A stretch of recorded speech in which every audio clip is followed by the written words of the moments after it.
Welcome to the Talking Michigan Transportation Podcast. I'm Jeff Cranston. Ryan Mitchell is the manager of MDOT's Office of Major Projects. It was established a year ago, and I've been eager to talk with him about why there is such an office and what all the projects are that are part of his portfolio, how this office creates a culture of innovation. And he talks about that, and he talks about alternative contracting and innovative contracting and how it all helps MDOT stretch its dollars to deliver big projects that affect all of us, the traveling public. So I hope you enjoy the conversation.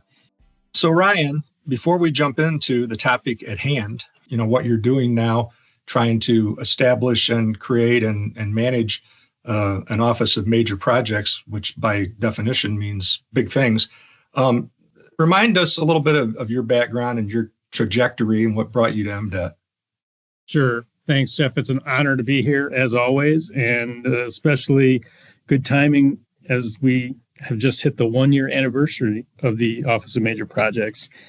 So great question. I came to MDOT about 5 years ago in June of 2019, defecting from the private sector. I was a consultant in transportation, working for an engineering firm for 10 years before I came to MDOT. And I worked all across the country on large, complex projects, mostly as an expert with alternative delivery, non-traditional project delivery. So the opportunity to manage the innovative contracting unit opened up at MDOT, and it was the perfect role at the perfect time for me. I'd moved to Michigan as a private consultant, and my children were getting to the age where things were getting very busy, and so MDOT offered a great work-life balance, very, very interesting work, and the opportunity to make a big impact.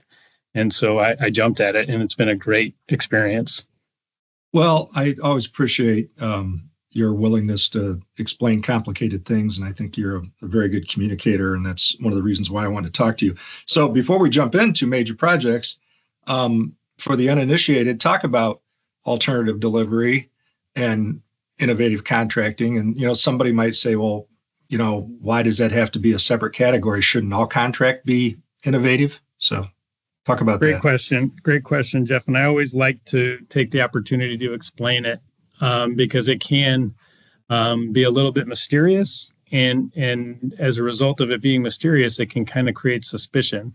Alternative delivery or innovative contracting, as we call it at MDOT, is just essentially a different way to develop and deliver a project.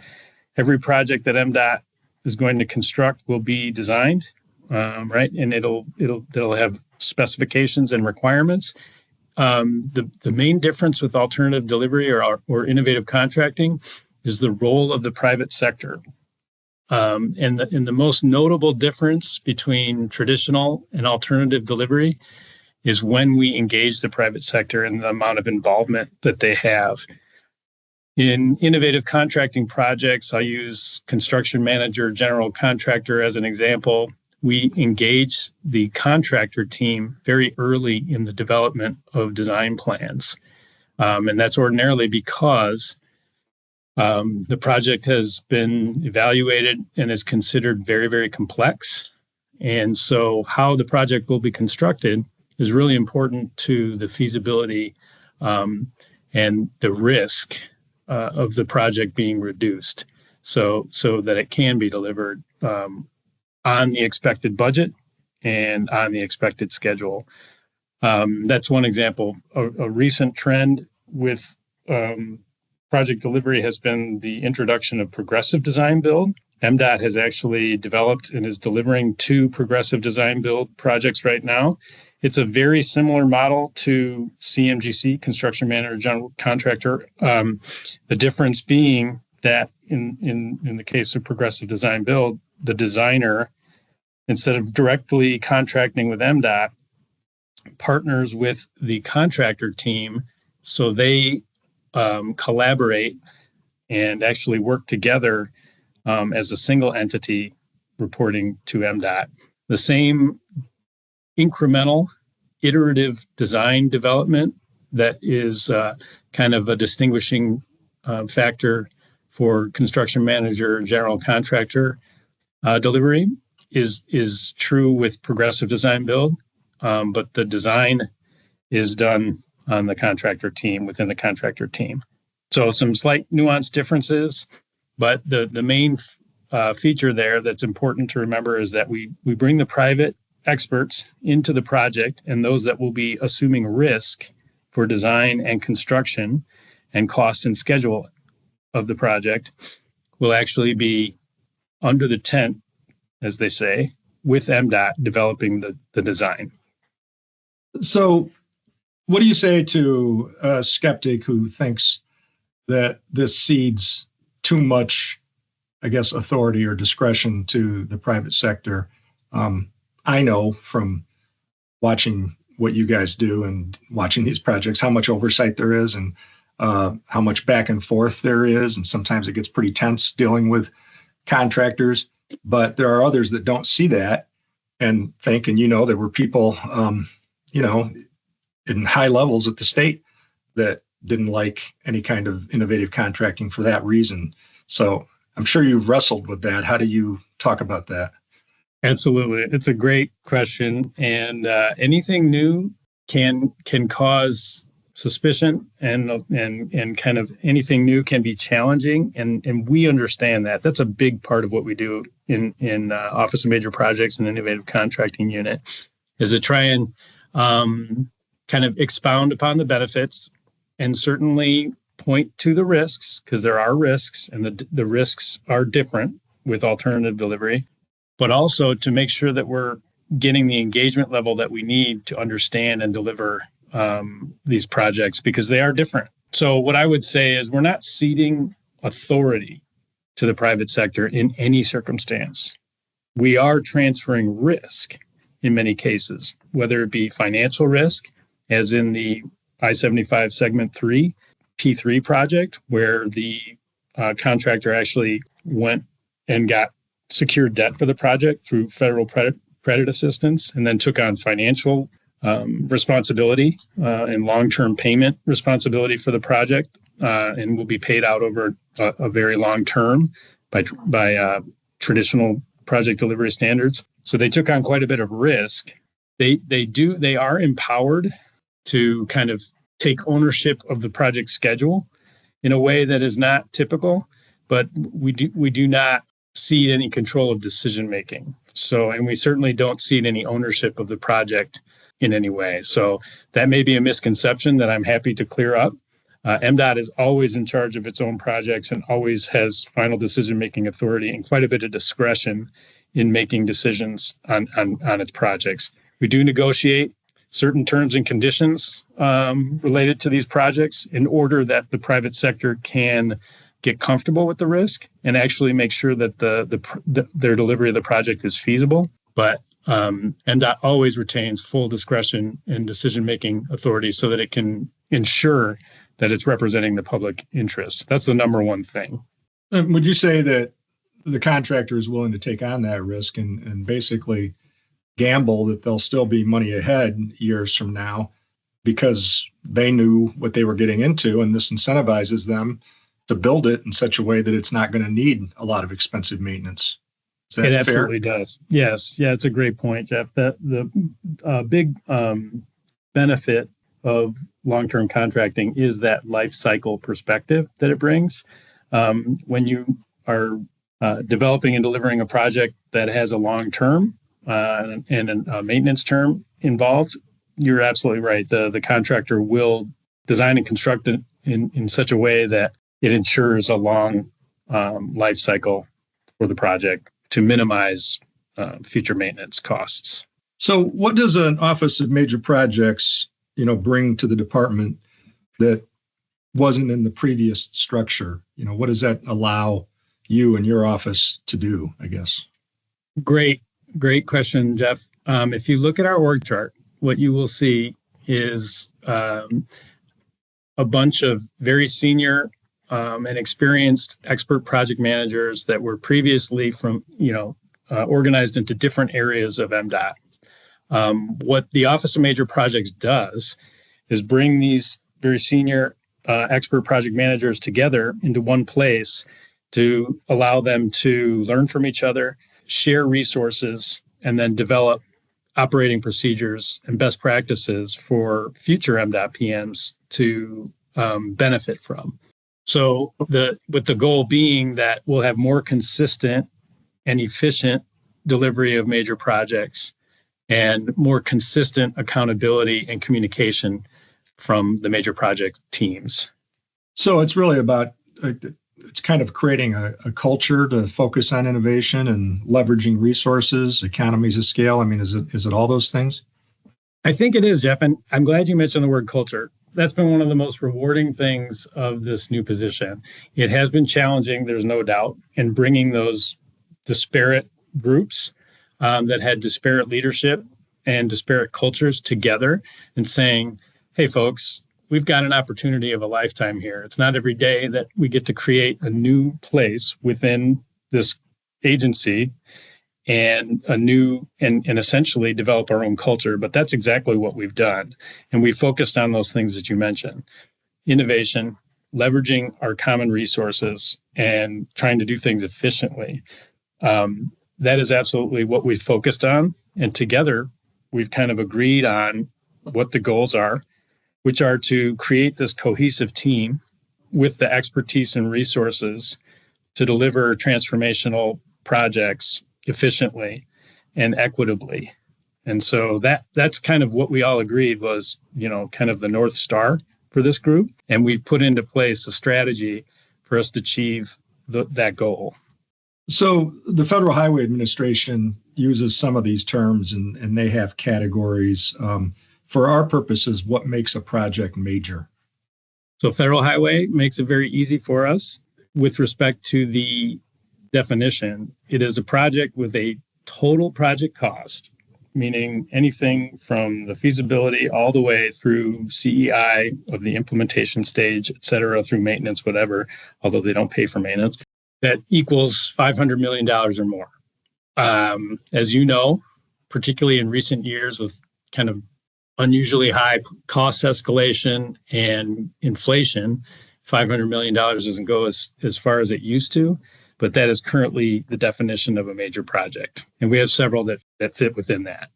It's just so hard to fathom. I imagine, even though I've been dealing with these numbers for a while, I still think the general public just can't even get their head around these gigantic amounts that you're talking about. It's that Everett Dirksen quote, right? $1 million here, $1 million there. So, well, I think he said $1 billion here, $1 billion there. Yeah, that's right. Pretty soon you're talking about real money. Yeah, he did, and that was in the early 60s. So exactly. It is hard to imagine. And I remember when I first started working on large, complex projects, I was an employee of the Nevada DOT. And previous to this project that I worked on, I thought a few $1 million was a very large project, and it was, and it is.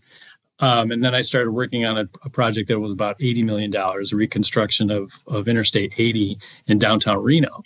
And that was a really large project. Maybe 5 years later, I was in Austin, Texas, working as a consultant to TxDOT. And I literally thought that they had, I was like, well, this has too many zeros. No, things are bigger in Texas. And it's absolutely true. I was shocked at the scale of the projects. But I learned I learned that scale is possible, and it can be very well and efficiently done with the right kind of programmatic approach to how you deliver those projects. We'll be right back. Stay tuned.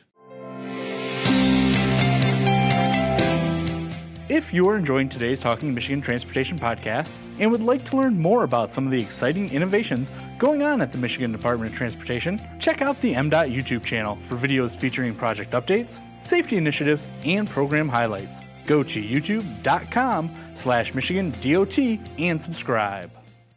Well, talk about, and you came back to Michigan, and so especially because you worked in a place like Texas, which is a growth state, and you can't spend money fast enough. Friends of mine, counterparts in Florida, Texas, Utah, have told me that their problem isn't getting enough funding. It's how to keep up with the funding they have and spending and building. Mm-hmm. So you come back to Michigan and find out that we've been in this chronically underfunded environment for decades. So how do you set expectations? I mean, you have to plan for when there is money, whether it's the 131 project in Grand Rapids, there's some big ideas there and a lot of people are very excited about it. But you have to, and I talked to the various, local MDOT officials about this, about how to engage the community so we're ready when money is there, but also remind them that right now there isn't money. How does that challenge fit into your portfolio? That is the question right now, Jeff, and it's a very important one.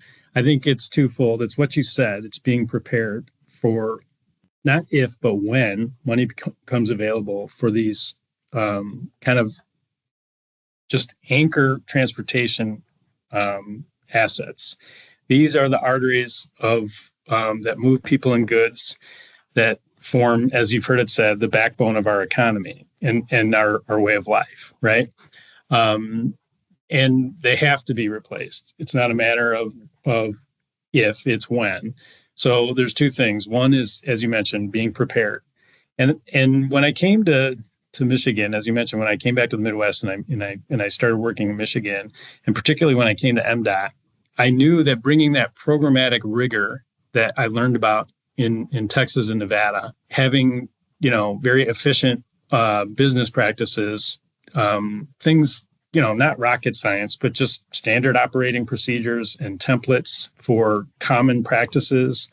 One example is our initial financial plans or project management plans that are required on major projects. Instead of rewriting those every time brand new, just create a template that ensures compliance with federal requirements and allows repeatable kind of make the life of a PM easier, and we just started to implement that type of work in the innovative contracting unit. Standard risk management procedures, standard procurement document templates, and just kind of that sort of approach. It was absolutely necessary, to your point about those other states where they have massive congestion problems and their programs are growing every year. They have money to spend. It's just a matter of how you spend it efficiently and get the projects out the door. Those were the challenges that I faced on those other programs. And so we've put that into place in the innovative contracting unit, and we were continuing that in the Office of Major Projects at a steady pace. So that's number one, be ready. And we're starting to have the tools and the resources within the Office of Major Projects to do that. And we're being called upon. The second thing is, yes, chronic underfunding. And in Michigan, we've done some important things. We did a statewide tolling study that says, hey, if and when decisions are going to be made about new revenue for transportation, here are some options. Similarly, we want to have the credibility by delivering good projects and making progress on these major projects to make sure that the public sees that they're credibly moving projects forward with the funding that they have. I-94 in Detroit is a very good example. We don't have the $6 or $7 billion that it's estimated it will take to complete the entire modernization, but we do have a considerable amount of funding. And so what we're doing is we're doing our best to move that project forward, remove roadblocks to its delivery, and get the project completed with the funds that we have. We think that showing progress and showing excellent work being done on the project will allow for credibility and continued coalition building so that we can get the funds secured in place and get the projects built. I mean, it's just difficult sometimes. I've faced this, and I'll bet you have too, when you're in conferences or peer exchanges and you're dealing with your counterparts in some of these other states. And again, I think of Texas and Utah and Florida especially, and they're talking about what they're doing and say, oh, you should just do this, Yeah, MDOT, you should do it like we do it. And it's like, no, folks, you guys have money. We don't. Yeah. So how do you keep that from getting you down? Yeah, well, it's a great question. And I think I was at a conference earlier this week and I said, we're not going to have the money tomorrow. We're not going to have, the FTEs. For those that don't know, that's a full-time equivalent. We don't have enough money. We don't have enough staff, but we have excellent resources. We have each other. That's what I said at this conference. And I know that sounds a little corny, but the truth is, one thing that I was struck by, no, we don't have enough money. No, we don't have enough people, but we have some really expert folks and a very common sense attitude to getting things done. And MDOT has always done, it has a reputation, probably almost to a fault, of doing less with more. We've always made do. And we're going to continue to do that. We also need to really look to the future and begin to advocate for doing things that will get our message out there. We don't have enough funding, right? We have chronically underfunded assets. We need to create new revenue streams in order to deliver large and complex transformational projects so that we can continue to grow our economy in this state. Yeah, I know I've talked often about how when I first came to start to understand asset management, I'm not going to say that I'm an expert even now, but when I started, Roger Safford, who was the Grand Region engineer, it was kind of his specialty, and he was trying to educate me about it. And nothing makes you glaze over faster than just the term, right? Asset management. but why is MDOT a leader? I'm not to take anything away from the creative minds and the innovation, but it's a leader in asset management because it had to be. Yes. So that goes to your point about, necessity of invention, I guess. So I guess lastly, why don't you just talk a little bit about some of the high profile projects, what you're excited about. You already talked about I-75 and the modernization in Oakland County, touched on 94 in Detroit a little bit. What else would you put in that category? Well, of course, we cannot forget a very important and probably nationally famous project, the I-375 reconnecting community projects in downtown Detroit. It's a once in a lifetime, once in a generation, they say, but certainly transformational project in the city of Detroit that will change the landscape and the economics of the city forever, we think, in positive ways. It's been in the news a lot because it's a large, and again, it's going to change a lot of the transportation network in the city, and it transforms kind of an obsolete facility into a modern urban facility that will greatly benefit the city and the network. So ongoing project, it's in, we've just awarded a progressive design build contract, our first federally funded progressive design build. And we're onboarding the contractor and designer team so that they can begin to work with MDOT and to continue on public engagement for the project. And we're very excited about the progress that's being made and the neighborhood support that we're getting from different stakeholders within the community. Yeah, I've been very excited about that. I was, in the earliest days, I was involved in meeting with Blue Cross and GM and Greektown to talk about that and what the possibilities were. And it's funny how things have evolved, and there's still a lot of questions, but I think when we finally get there, it's going to be very, very exciting for the city and fits with what's going on in a lot of other cities around the country. So it's cool. Yes. And we really think that the progressive design build model is a terrific opportunity for the project. We can have early contractor and designer involvement to really efficiently incorporate stakeholder input into the design and the traffic operations during construction to ensure that the commitment that MDOT's made to the communities and to increase workforce development and minority and small business involvement during all phases of the project can really translate in the commitments made by the contractor as well. Yeah, absolutely. Well said. Anything else you'd want to mention on the projects list? Well, I'd be remiss if I didn't mention the Gordie Howe International Bridge. You're obviously well aware of the success of that project and the kind of transformational nature of that project. You've probably seen news, of course, and probably been part of the organization of the celebrations that have happened. On June 14th, the last girder was installed, connecting the U.S. and Canadian sides of the bridge. And officially, it is now an international border crossing. So the celebration that took place on the 24th with dignitaries and elected officials from both sides, both state countries, in the provinces of Ontario and the state of Michigan. Just a lot to be proud of there. And one of those projects that you look back and what do we learn?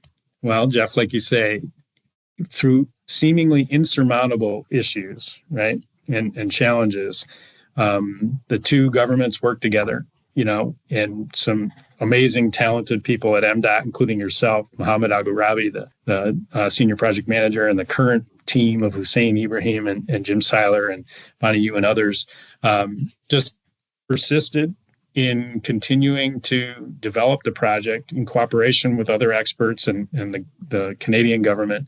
And now we have this amazing asset that we can all be very proud of that transformed the skyline of the city, of two cities, and creates a new international border crossing to allow continued economic prosperity. So yeah, really so getting another country to finance a project and transfer the risk to them, that's a great model. You want to talk about innovation, right? So very, very, notable milestone on that project. Yeah, no, that's true. And there's a lot to be said for the way the Canadians have handled this and the cooperation. And as I often say, we speak the same language, but sometimes we don't. And there's been a lot to work through, but I'm very happy with the relationship and how much we've gotten done together. Is there anything else you want to mention, or you want to conclude this one, and we'll have a lot more to talk about in the future, I'm sure. Well, always glad to come back, and we'd be happy to do it again, and just honored once again to touch base with you at the 1-year anniversary of the Office of Major Projects. We have a lot of work ahead of us. We're really gratified by the collaboration that we've seen so far from other areas of MDOT, and hope that continues. Yeah, congratulations. Thanks, Ryan. Thank you, Jeff. I'd like to thank you once more for tuning in to Talking Michigan Transportation. You can find show notes and more on Apple Podcasts or Buzzsprout. I also want to acknowledge the talented people who help make this a reality each week, starting with Randy Debler, who skillfully edits the audio, Jesse Ball, who proofs the content, Courtney Bates, who posts the podcast to various platforms, and Jackie Salinas, who transcribes the audio to make it accessible to all.